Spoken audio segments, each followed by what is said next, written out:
Jane Unchained live with vegan Olympian Dotsie Bausch. Her Switch for Good campaign and a larger team pulled off an amazing stunt.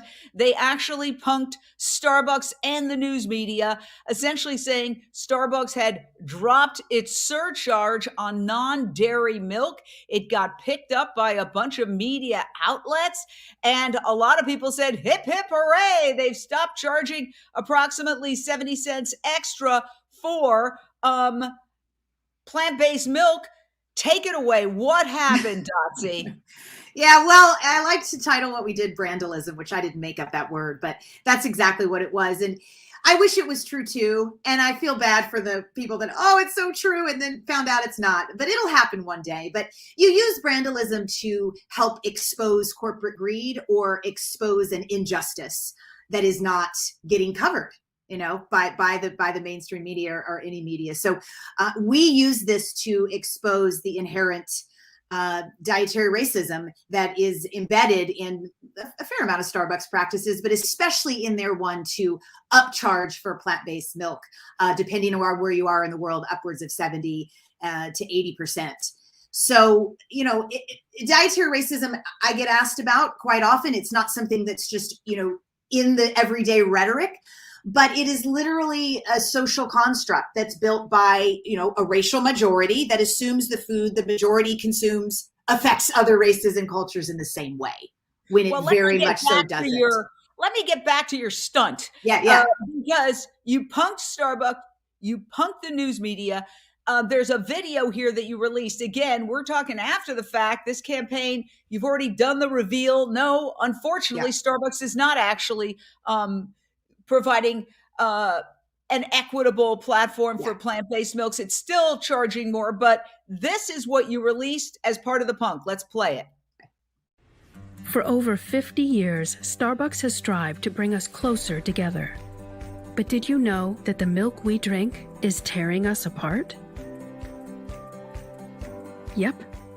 A startling 65% of the world's population can't digest dairy. That works out as 95% of Asians, 60 to 80% of Black people, 80 to 100% of Native Americans, and 50 to 80% of Latinx people. Here at Starbucks, inclusivity and justice are not only a part of our culture, they're our priority. That's why we're introducing the Justice Cup, a dairy-free solution dedicated to bringing us closer together, something we can all enjoy. By choosing to add oat, soy, almond, or coconut milk to your favorite Starbucks drink, you are making a switch for good. For yourself, for your community, for our planet. We're fully committed to the wellness of our customers, so we've decided to put our money where our mouth is. Starting in 2022, we'll be increasing the price of our drinks that include dairy and reducing the cost of our plant-based beverages, meaning you save when you choose to go dairy-free.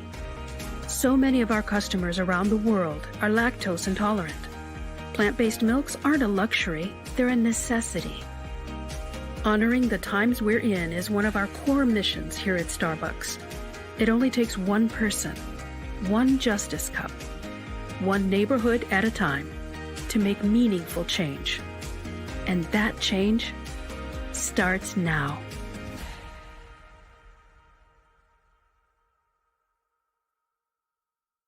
Wow. Oh my God. You know what I have for you? Yeah. A Justice Cup. I'm going to send it to you. I can't wait. What was Starbucks' reaction? Because as I mentioned before, the media picked up on this as if it were fact.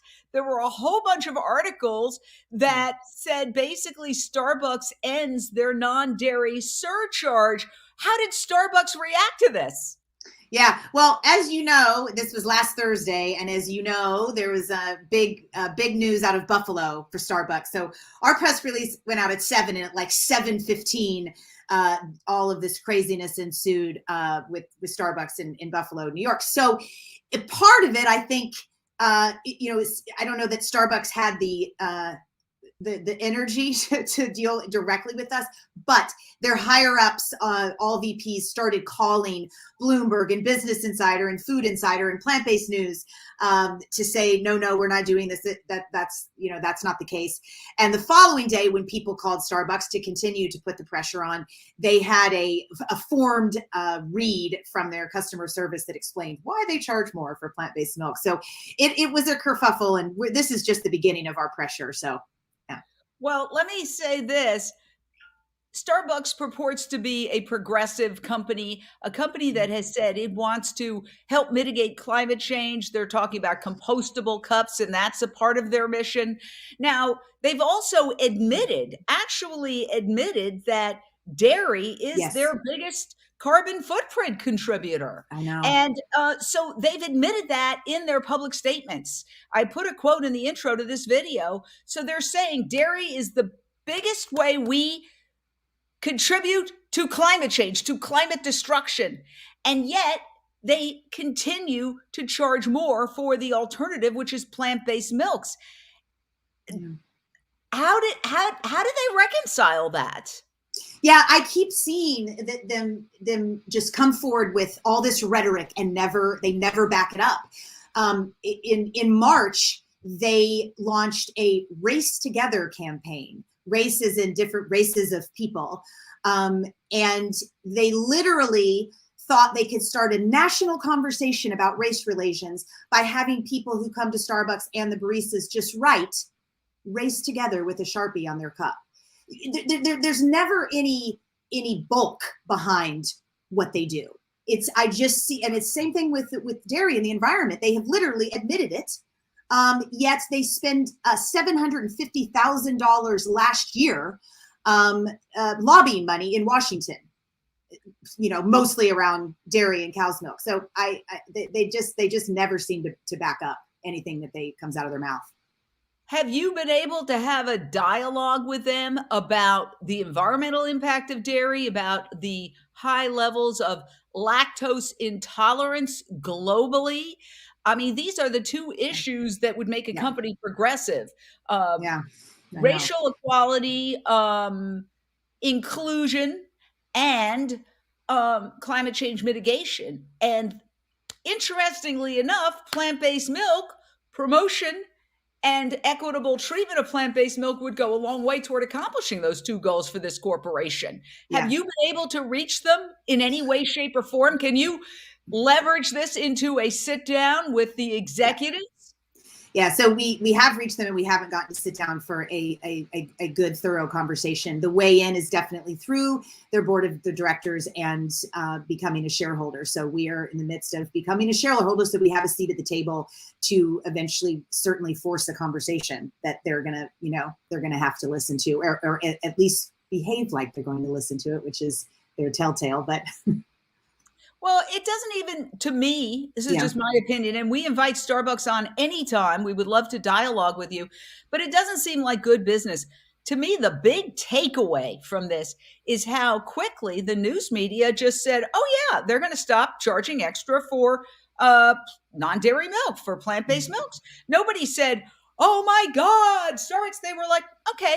So I think perhaps the most significant thing you achieved is showing them that it's not going to be a big hullabaloo, that if they were fair about it and did not charge extra to order oat milk or soy milk or coconut milk or almond milk, that it would just be another day at the office. I mean, that to me was the big takeaway. Nobody said, what?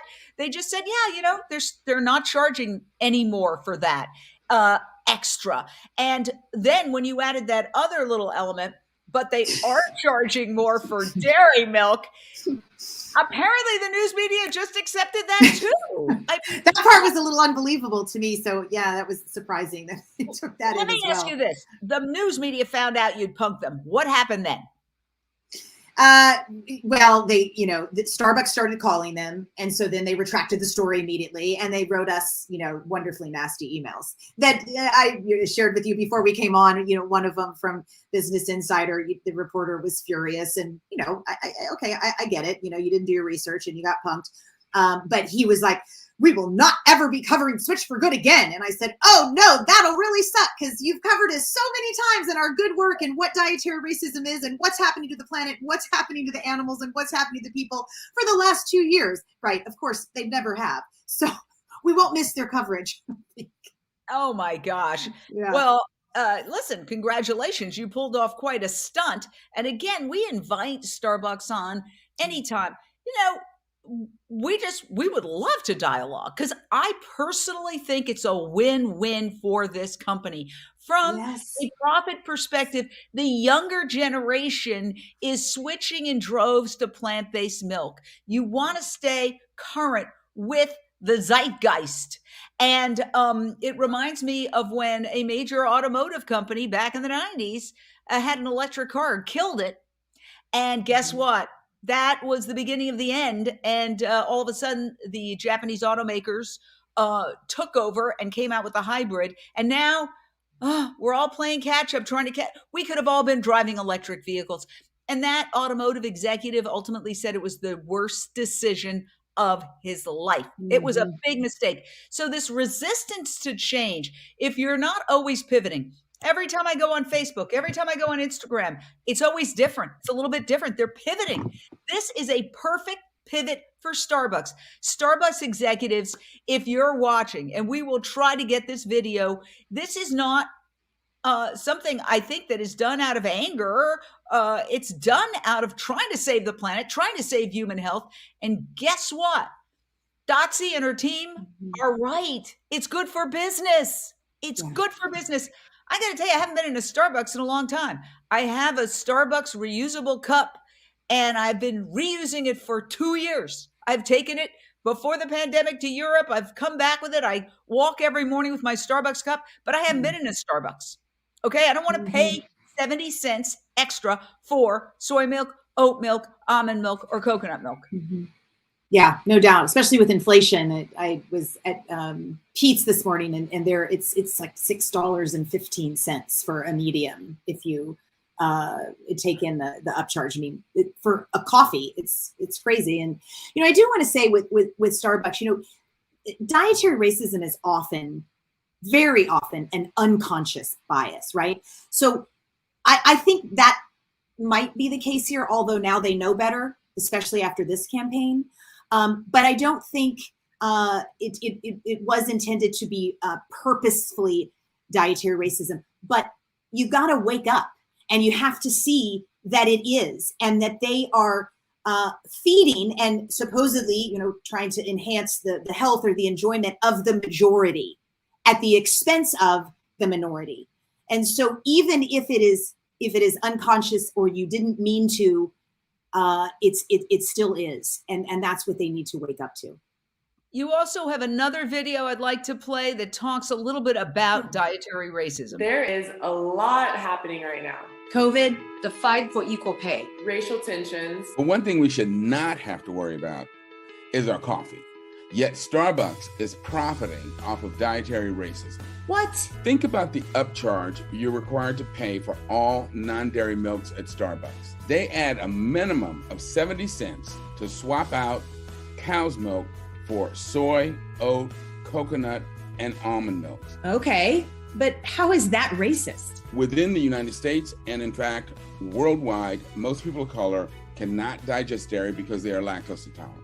But most white people can digest dairy without any problem. So, by the numbers, more people of color are affected by the upcharge because they're lactose intolerant, right? Right. When you have people making decisions that are good for them without considering how it impacts people of different ethnicities, that is quintessential structural and systemic racism, even if it's not intentional racism. If you can't digest dairy, the symptoms can be bad. Dairy can cause stomach ache, bloating, gas, nausea, diarrhea, not to mention chronic and long-term health problems. Ugh, I feel that. People should not be fined for choosing healthier options. The 70 cents upcharge is so arbitrary. A short latte contains 7 ounces of milk, but a venti latte contains 17 ounces of milk. Yeah. Why does it cost the same? It's not just an upcharge. It's an unfair and racially targeted overcharge. An overcharge at the expense of people of color. The non-dairy upcharge makes dairy the default option. It creates a disincentive for people of color to make healthier decisions. It's not right. It's not fair. It's dietary racism, and Starbucks needs to stop it. Stop the overcharge. Because it's so much more than a cup of coffee. It's the right thing to do.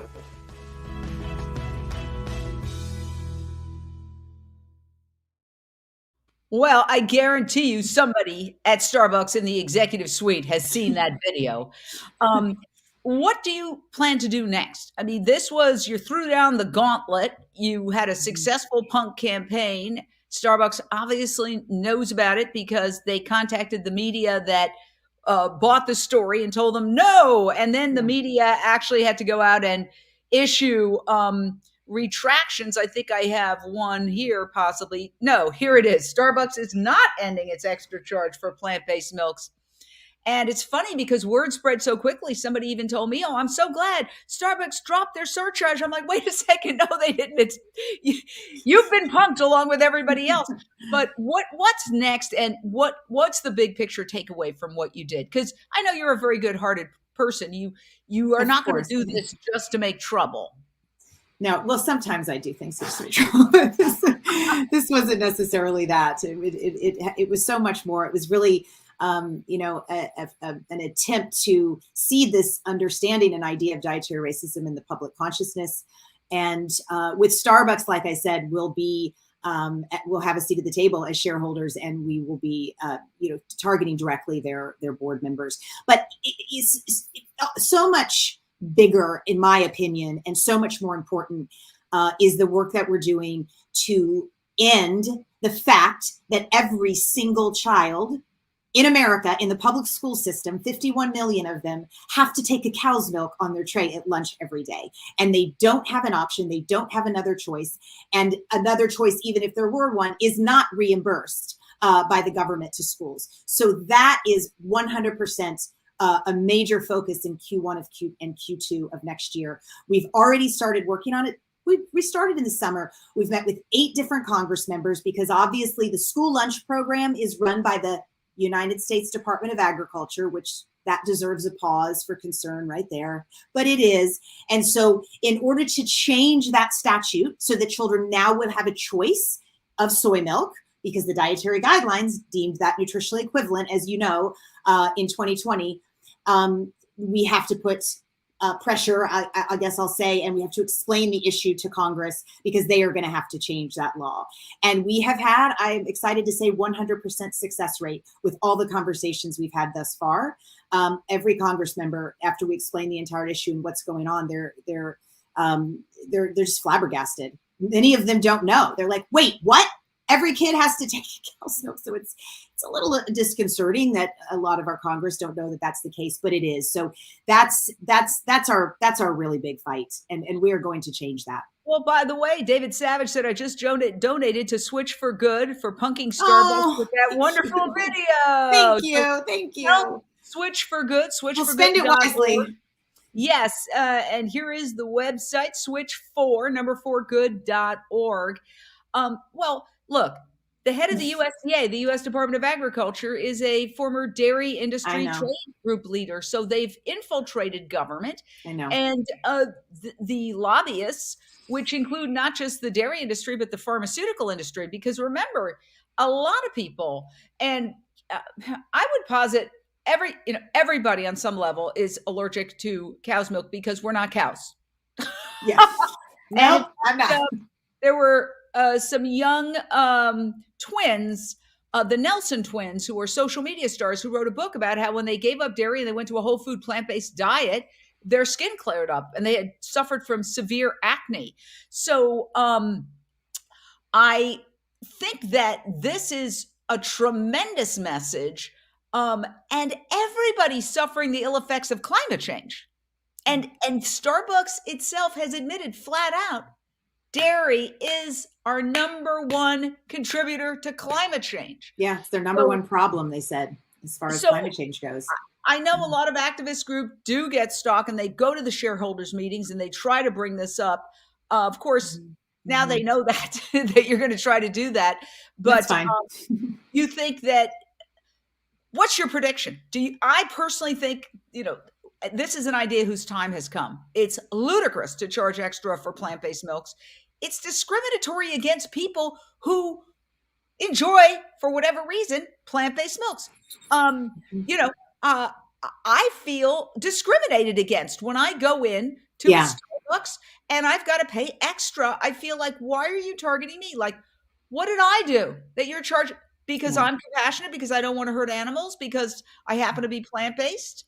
Yeah, I know. Well, and as you probably know, the wonderful people over at PETA have been fighting this for 2.5 years from an animal cruelty perspective, and so it's a fight that none of us are going to stop until it's accomplished. I'm hoping with this, people tend to care about people, which is fantastic, but seemingly slightly more than animals. So now that this has been revealed, and now that this understanding hopefully is registering, it'll help them, encourage them to take a deeper look, and we'll win. I don't know the timeline. My prediction is within the next couple of years, they're just not going to be able to keep this up anymore. Well, I want to thank you, Dotsie. You are really an extraordinarily multifaceted person, not just having won an Olympic medal for cycling and founding Switch for Good, but pulling off this incredible media campaign. Wow. And I do want to acknowledge you had some partners in there, so maybe you could mention them once again. Yeah. Oh my gosh. Well, we had it was the team. You know what I mean? I just went like this the whole time. We have Jason Robel on our team, and Tanya Flink, and Tony Sloan, and Menno Bayard. I mean, that Kasia and Gary at Evalotus were right next to us the whole time. And then, it was the Yes Men who guided us, right? I mean, they are the inventors of brandalism, really. Their documentary, if people haven't seen it, was made in 2003, and it's called The Yes Men. And so you can kind of get a 90-minute version and understanding of brandalism. So yeah, we definitely didn't do it alone. Well, I just want to say thank you so very much for all you do. Dotsie Bausch, switch4good.org. Check it out. More to come. Thank you.